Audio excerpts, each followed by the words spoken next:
Hello learner, সকলকে স্বাগতম জানাচ্ছি আজকের ভিডিওতে। আজকে খুব গুরুত্বপূর্ণ একটা টপিক নিয়ে এই ভিডিওর ভিতরে আমরা আলোচনা করব, যেই টপিকটি প্রতিটি ট্রেডারের ক্ষেত্রেই খুব কমনলি ঘটে থাকে। বিশেষ করে বিগিনিং এবং ইন্টারমিডিয়েট লেভেল থেকে অনেকেই এই প্রশ্নটা আমার কাছে জিজ্ঞেস করে থাকে। আমাকে বলে তারা প্রফিট হোল্ড করতে পারে না বা অল্প প্রফিট নিয়েই মার্কেট থেকে বের হয়ে যায়, কিন্তু যখন লস হয়, ট্রেড একটা লসে পড়ে যায়, তখন সেই লস ট্রেড ক্লোজ করতে মনে চায় না। আজকে আমরা এই বিষয়ে খুব ডিটেলসভাবে জানার চেষ্টা করব যে কেন লস ট্রেড ক্লোজ করতে মনে চায় না।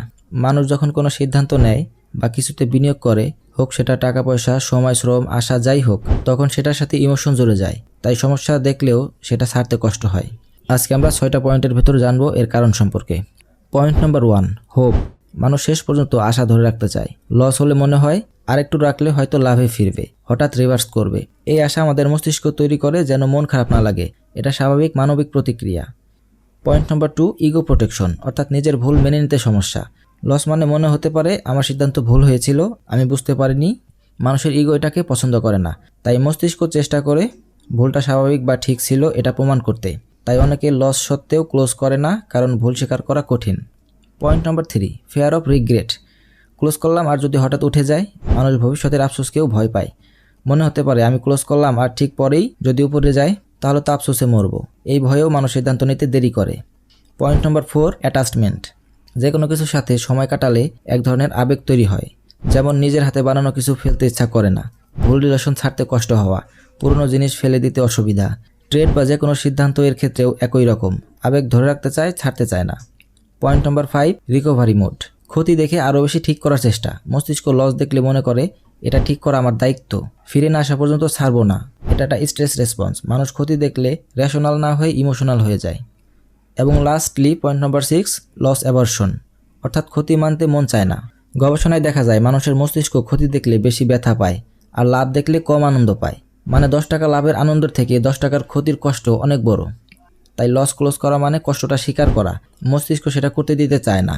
মস্তিষ্ক ইনডিরেক্টলি ইঙ্গিত দেয় এতদিন ধরে রেখেছি, এখন ছাড়বো কেন? যেটা আগে হয়ে গেছে মস্তিষ্ক মনে করে সেটা ফেরত পাওয়া দরকার, কিন্তু বাস্তবে আগের সময়, আগের টাকা পয়সা, এনার্জি, আশা কোনোটাই ফিরে আসে না।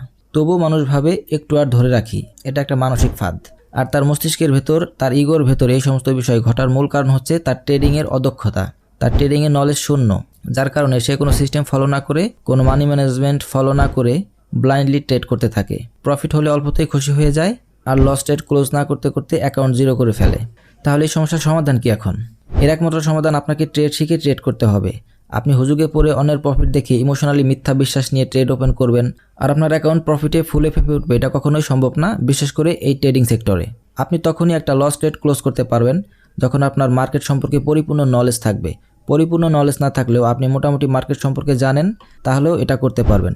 আপনি যদি ফরেক্স মার্কেটের মানি ম্যানেজমেন্ট সম্পর্কে সুস্পষ্ট ধারণা পান, আপনি যদি জানেন কোথায় ট্রেড ওপেন করতে হবে, কোথায় ট্রেড ক্লোজ করতে হবে, আপনার প্রতিদিন কত প্রফিট টার্গেট এবং কত লস টার্গেট, এটা যদি বুঝতে পারেন, তাহলে আপনি লস ট্রেড ক্লোজ করতে পারবেন। একটা ট্রেডে কত % লস নিতে হবে, ওইটা থেকে কত প্রফিট নিতে হবে, আপনার প্রতিদিন কত প্রফিট টার্গেট এবং কত লস টার্গেট, এই সমস্ত বিষয় সম্পর্কে যখন আপনি সুস্পষ্ট ধারণা পাবেন এবং আপনি যখন আপনার রুলসের ভেতর স্ট্রিক্ট থাকবেন, তখনই কেবল আপনি লস ট্রেড ক্লোজ করতে পারবেন এবং অল্প প্রফিটেই মার্কেট থেকে বের না হয়ে আপনি টার্গেট পূরণ করেই বের হতে পারবেন।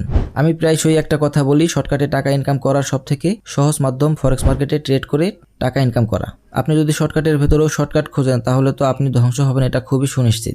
তাই এই সমস্যার একমাত্র করণীয়, আপনি আন্দাজে ঢিল না ছড়ে মার্কেটকে জানুন, মার্কেটকে সময় দিন, চার্টের সামনে বসে প্রাইস অ্যাকশনকে অবজার্ভ করুন, প্রাইজের ব্যবহার দেখুন এবং ডেমো প্র্যাকটিস করুন আর লার্নিংয়ের দিকে ফোকাস দিন। তাহলে আপনি এই সমস্যা থেকে সহজেই বের হতে পারবেন।